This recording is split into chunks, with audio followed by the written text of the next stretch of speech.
Protein, नाम तो सुना ही होगा, है ना। जब भी बात करते हैं डायबिटीज़ कंट्रोल करना है तो प्रोटीन चाहिए, हाइपरटेंशन के लिए कंट्रोल करना है तो प्रोटीन चाहिए, वेट लॉस करना है तो प्रोटीन चाहिए। मतलब कीटो तो बड़ी फेमस है ना प्रोटीन प्रोटीन प्रोटीन के चक्कर में।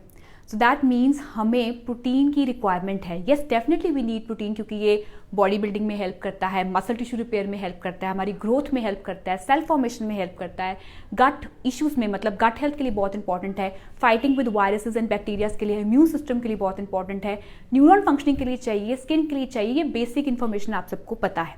सो हमें ये भी पता है कि प्रोटीन की रिक्वायरमेंट जो है वो एक नॉर्मल इंडिविजुअल को आरडीए के अकॉर्डिंगली 0.8 ग्राम्स पर केजी बॉडी वेट, जो एक नॉर्मल इंडिविजुअल का अगर वेट है उसको 0.8 के साथ मल्टीप्लाई करेंगे तो उतने ग्राम्स हमें प्रोटीन चाहिए। अगर आपकी कोई हाई रिक्वायरमेंट है फॉर एनी गोल्स तो आपका 1 to 1.5 ग्राम्स पर केजी बॉडी वेट हमें चाहिए। तो क्या ये गिनतियों मिनतियों में ही हमें प्रोटीन चाहिए? यस, डेफिनेटली आपको प्रोटीन चाहिए, लेकिन ये गिनती मिनती से ज़्यादा इंपॉर्टेंट ये है कि जितना भी प्रोटीन आप ले रहे हो क्या वो ऑब्जॉर्ब हो भी रहा है कि नहीं है। और ये एक in fact one of the most important thing is कि नॉन वेजिटेरियन को लगता है कि हम प्रोटीन खाते हैं, मतलब जिसमें हम चिकन भी है, फिश, एग सब कुछ खा रहे हैं, और वेजिटेरियन को लगता है हम प्रोटीन ही नहीं खा रहे हैं। सो डोंट वरी, वेजिटेरियंस भी प्रोटीन खा रहे हैं, बिकॉज जो प्रोटीन ब्रेक करके अमीनो एसिड आपको मिल रहा है, जब वो अच्छे तरीके से ऑब्जॉर्ब हो रहा है, मतलब बायो अवेलेबिलिटी, उसकी अवेलेबिलिटी आपकी बॉडी को अच्छी मिल रही है, तो दैट मीन्स प्रोटीन आपको मिल रहा है। सो वेजिटेरियंस घबराइए नहीं कि आपको प्रोटीन नहीं मिल रहा है। It's all about a good absorption of protein. So basic information जो एक नॉर्मल इंडिविजुअल को, बच्चे को पता होती है वो है कि डाइजेस्टिव सिस्टम, ठीक है, और पता होता है कि सोर्सेज ऑफ प्रोटीन क्या होते हैं, नॉन वेजिटेरियन सोर्सेज और वेजिटेरियन सोर्सेज सबको पता होते हैं। आज हम बात करने वाले हैं ऑब्जॉर्प्शन ऑफ प्रोटीन के बारे में। मैं ज़्यादा साइंटिफिक नहीं जाऊंगी, लेमन लैंग्वेज में हमेशा उस तरीके से बात करेंगे जो आपको ईजिली समझ आ जाए।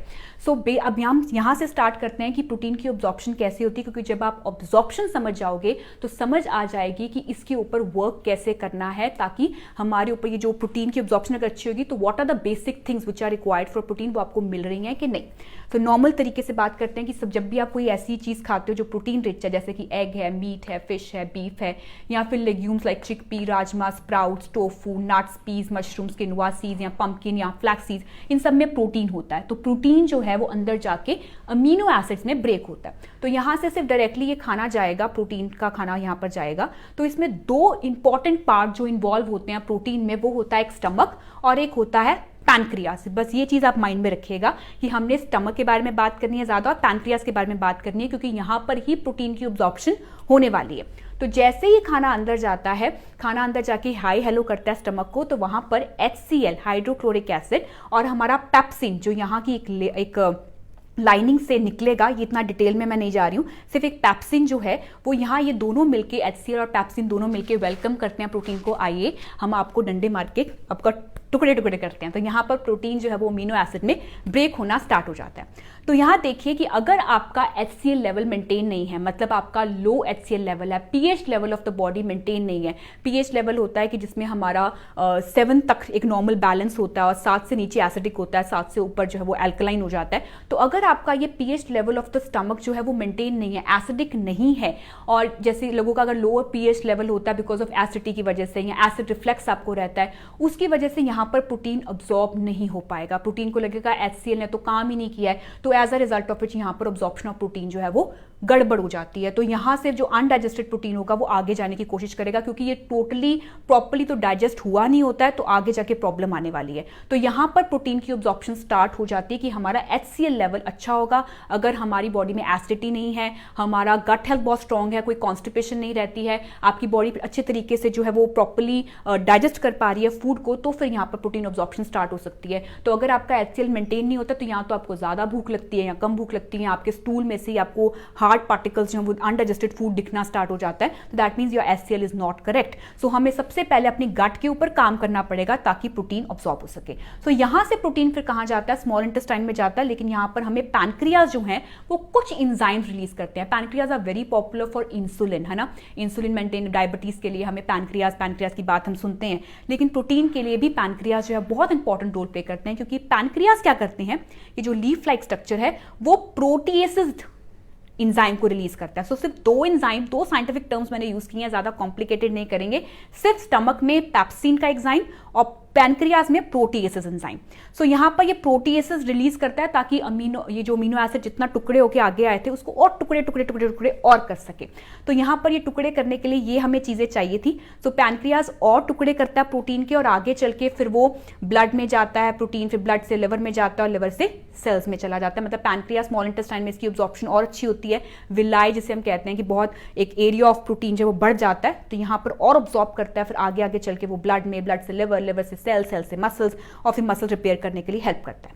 सो हमें ऑब्जॉर्प्शन कहाँ पे चाहिए थे? यहाँ पर 2 जगहों पे, एक स्टमक में और एक पैनक्रियाज में। तो अगर आपका स्टमक करेक्टली वर्क नहीं कर रहा है और अगर आपका पैनक्रियाज इनसफिशिएंटली वर्क कर रहा है, पैनक्रियाज क्यों वर्क नहीं करेगा प्रॉपर्ली? जब आप अल्कोहल लेते हो या फिर आप स्ट्रेस ज्यादा लेते हो या फिर आप बहुत ज्यादा ओवर ईटिंग करते हो, इन्फ्लामेशन हो गई है बॉडी में बिकॉज आपकी बॉडी एसिडिक होनी स्टार्ट हो गई है जिसकी वजह से पैनक्रियाज वर्क नहीं कर रहे हैं, या सिस्टिक फाइब्रोसिस है जिसकी वजह से म्यूकस बनना स्टार्ट हो गया पैनक्रियाज में, या फिर आप चाय बहुत ज्यादा पीते हो और एम्प्टी स्टमक चाय कॉफी बहुत ज्यादा पीते हो जिसकी वजह से पैनक्रियाटिक फंक्शनिंग ठीक नहीं चल रही है, या फिर आपकी कोई पैनक्रियाज की सर्जरी हुई है उसकी वजह से पैनक्रियाज जब प्रॉपर्ली वर्क नहीं करते हैं तो ये प्रोटीएसेस जो है वो रिलीज नहीं हो पाता, प्रॉपर्ली एंजाइम नहीं आता है, तो प्रोटीन डाइजेस्ट नहीं हो पाता है। सो हमें पैनक्रियाज की फंक्शनिंग को करेक्ट करके रखना है और हमारा स्टमक हेल्थ को करेक्ट करके रखना है। तो स्टमक और पैनक्रियाज फंक्शनिंग तभी करेक्ट होगी जब आपका लाइफस्टाइल करेक्ट है कि आपकी फूड में अल्कलाइन रिच फूड भी जा रहे हैं और अल्कलाइन रिच फूड जो है वो ऑब्जॉर्ब भी हो रहे हैं। पैनक्रियाज फंक्शनिंग के लिए आपका एक्टिविटी मतलब मूवमेंट अच्छा रखना, अल्कोहल का इंटेक ना लेना, स्ट्रेस कम रखना बहुत इजी कहना होता है। स्ट्रेस मैनेजमेंट के लिए मतलब जो चीज आपको हिट करती है उसको कितना कंट्रोल करना सीख रहे हो, ओवर ईटिंग ना करना, या हमारी कैफीन का इंटेक ना ज़्यादा लेना एम्प्टी स्टमक, और वैसे भी कैफीन ज़्यादा ना पीना। तो ये सब चीज़ें हमें हेल्प करती हैं इन दोनों चीज़ों को करेक्ट करने की, स्टमक को भी और पैनक्रियाज को भी। अब आपको मैं बताती हूँ कि कौन सी चीज़ें जो हैं वो हमारे प्रोटीएसेस एंजाइम को रिलीज करने में हेल्प करती हैं ताकि हमारा प्रोटीन जो वो छोटा छोटा ब्रेक हो सके। कौन से फूड हैं जो प्रोटीएसेस, ये जो एंजाइम है पैनक्रियाज से जो निकलता है जिससे प्रोटीन ब्रेक होता है, कौन से फूड जो है वो हेल्प करते हैं प्रोटीन को ब्रेक करने के लिए? तो इसमें आ जाता है हमारा सोक्ड फिग्स, अगर आपके लोकल एरिया में कीवी अवेलेबल है वो, मैंगो आजकल बहुत अवेलेबल है, इसीलिए प्री वर्कआउट में या पोस्ट वर्कआउट में आप मैंगो खाते हो तो उससे ब्रेकडाउन ऑफ प्रोटीन अच्छा होता है और प्रोटीन जो है वो अच्छे तरीके से बायो अवेलेबल, मतलब absorption of protein will be very good. Papaya में पैपेन होता है और पाइनएप्पल में ब्रोमोलिन, ये 2 चीजें होती हैं जो हमारे प्रोटीन को ब्रेक डाउन करने में बहुत हेल्प करता है। सो प्रोटीन की अब्जॉर्प्शन के लिए ये फूड बहुत अच्छे हैं। तो आपकी अगर डेली रूटीन में वेल बैलेंस्ड डाइट आप खा रहे हो तो उसमें ये फ्रूट्स आपकी इंक्लूडेड हैं तो definitely it will help to absorb the protein in a better way. Along with that gut health को अच्छा रखने के लिए कुछ फ्रूट्स जैसे मैंने बात की और कुछ वेजिटेबल्स, मतलब खाना खाने से पहले कुछ सैलेड का इंटेक रखना। दैट्स वाई गट हेल्थ के लिए खाना खाने से आधे पौने घंटे पहले अगर आप सैलेड खाते हो, ग्रीन वेजिटेबल्स, रॉ वेजिटेबल्स खाते हो, खीरा, टमाटर, गाजर, मूली जो हमारी नॉर्मल इंडियन वेजिटेबल्स होती हैं, उसका इंटेक अगर हम खाना खाने से पहले रख लेते हैं तो वो प्रोटीन की अब्जॉर्प्शन करने में बहुत हेल्प करता है। सो ये नहीं कि अगर आप हाई प्रोटीन डाइट पे और 3 टाइम आप सिर्फ एग, पनीर, चिकन खाए जा रहे हो, you need that fibre content जो आपके गट को स्ट्रॉन्ग करे ताकि आप प्रोटीन को ऑब्जॉर्ब कर सको। तो खाना खाने से पहले थोड़ा रॉ वेजिटेबल्स का इंटेक होना जरूरी है। इसी तरीके से खाना खाने से पहले कुछ ऐसी ड्रिंक्स या कुछ ऐसा फूड खा लेना ताकि आपका बॉडी रेडी हो जाती है एक HCl लेवल को मेंटेन करने के लिए, प्रोटीएसेस को रिलीज करने के लिए, जैसे कि जिंजर पानी, जिंजर वाटर का इंटेक करना, एप्पल साइडर विनेगर अगर आपको सूट करता है खाना खाने से आधे पौने घंटे पहले लेना, लेमन वाटर खाना खाने से पहले लेना, isabgol it's a type of probiotic in nature. So probiotic का इंटेक जो है वो खाना खाने से आधे पौने घंटे पहले लेना, लेकिन excess amount is always bad, so maintain moderation. और ऑरेंजेस मिड मॉर्निंग के टाइम पे लेना ताकि लंच टाइम का जो प्रोटीन है उसको ऑब्जॉर्ब करने में हेल्प मिले। और कर्ड एज अ प्रोबायोटिक का काम करता है, जो हम अगर खाना खाने से पहले ले लेते हैं तो वो प्रोटीन की ब्रेकडाउन करने में हेल्प करेगा। कितने अमाउंट में लेना है वो बॉडी टू बॉडी डिपेंड करता है कि आपकी बॉडी में एसिडिटी कितनी है या कितनी रिक्वायरमेंट है। Then we can you can take a look कि आपको रिक्वायरमेंट कितनी है कि बॉडी को जिंजर, एप्पल साइडर विनेगर हमें कितना चाहिए। सो ये चीजें खाना खाने से पहले लेने से भी आपका प्रोटीन ब्रेकडाउन जो वो अच्छा हो सकता है। सो अलॉन्ग विद दैट, और कौन से फैक्टर्स हैं जो प्रोटीन की अब्जॉर्प्शन करने में हेल्प करते हैं? पहले फैक्टर तो हमारा पैनक्रियाज और गट का तो इंफॉर्मेशन हो ही गया, 2 चीजें। इसके अलावा ये है कि हमेशा अलोन प्रोटीन जो है वो अब्जॉर्ब नहीं होता है, वी नीड अ कॉम्बिनेशन। तो आपकी बॉडी को जैसे अगर दाल प्रोटीन है उसके साथ हमें कॉम्प्लेक्स कार्बोहाइड्रेट फॉर्म में राइस भी चाहिए, क्योंकि जो दाल का लाइसिन है वो तभी अब्जॉर्ब होगा जब राइस का मेथियोनिन अमीनो एसिड आएगा। दोनों को कंबाइन करेंगे तभी ये अब्जॉर्ब होगा। सो पूरे दिन में वैरायटी ऑफ प्रोटीन होना बहुत जरूरी है। Variety is the key. हम पूरा दिन एग्स, पूरा दिन पनीर, पूरा दिन चिकन, चिकन ऐसे नहीं खा सकते हैं। We need a different variety of thing जिसके साथ कॉम्प्लेक्स कार्बोहाइड्रेट्स हो। क्यों? क्योंकि कार्बोहाइड्रेट जो है वो इंसुलिन फंक्शनिंग मतलब पैनक्रियाज की फंक्शनिंग को प्रॉपर करने में हेल्प करेंगे ताकि प्रोटीज जो है वो रिलीज हो सके, एंजाइम रिलीज हो सके। सो अगर कार्ब्स होंगे तभी प्रोटीन जो है वो अब्सॉर्ब होगा, तभी इंजाइम आएगा, तभी अब्सॉर्ब होगा। सिर्फ अलोन प्रोटीन खाने से हमारी अब्सॉर्प्शन ऑफ प्रोटीन नहीं होगी। We need a combination of carbohydrates also, we need fibre also. That's why natural में क्या है, balance. So you need balance, you don't need that imbalance की जिसमें प्रोटीन जो है वो ज्यादा हो जाएगा, कार्ब्स कम कर लोगे, फाइबर ज्यादा या कम कर लोगे। We need that balance. So we need a complex carbohydrate also and a combination also. So and always remember, पूरे दिन में हमें वैरायटी ऑफ प्रोटीन की रिक्वायरमेंट होती है, एक तरह का प्रोटीन हमने नहीं खाना है। अगर सुबह सपोज आपने कुछ एग्स खा लिए हुए हैं और दोपहर के टाइम पे आपने कुछ और दाल राइस खा लिए हुए हैं, that's what the basic variety of protein you are having in a full day. और वही चीजें अगर एक चीज से एक अमीनो एसिड मिल रहा है तो दूसरे से दूसरा अमीनो एसिड मिल रहा है। बहुत सारे essential, non essential, conditional essential amino acids होते हैं जिनका अपना ही एक इंपॉर्टेंट रोल होता है। So I am not going to explain you हर अमीनो एसिड क्या क्या कर रहा है, but definitely every amino acid is helping for your growth and development. तो हर तरह का वैरायटी ऑफ प्रोटीन हमें चाहिए। एंड मोस्ट इंपॉर्टेंटली मैंने ये देखा है कि प्रोटीन खाते तो हैं लेकिन बाद में फ्लैटुलेंस, गैस, ब्लोटिंग, आज प्रोटीन खाया तो उसकी वजह से वो पेट बड़ा अपसेट चल रहा है या ब्लोटिंग हो रही है, दैट्स ऑल बिकॉज आप च्यू प्रॉपरली भी नहीं कर रहे हो। ठीक है, अगर आप प्रोटीन खा रहे हो सो ऑलवेज रिमेंबर, जब मुंह में बाइट प्रॉपरली च्यू होके आप स्वॉलो कर लेते हो तभी हाथ में नेक्स्ट बाइट उठाओ, ताकि वो माउथ और हैंड का कोऑर्डिनेशन जब आप प्रॉपर कर रहे हो तो वो आपके अंदर जाके अब्जॉर्प्शन ऑफ न्यूट्रिएंट बेटर करेगा। जल्दी जल्दी में खाओगे, प्रोटीन खा तो लिया लेकिन वो अब्जॉर्ब भी नहीं हो पाया, डायरेक्टली ढंग यहाँ करके गिरेगा और ये बेचारे एकदम से स्टॉक में आ जाएंगे। ओ माय गॉड, इतना सारा खाना एकदम से डाइजेस्ट करना है। So take it easy, slowly slowly लेके जाओ। Treat your body like a baby, कि अंदर जाके बेचारा कैसे काम करने वाला है। विजुअलाइज करो कि अंदर जाके क्या होगा।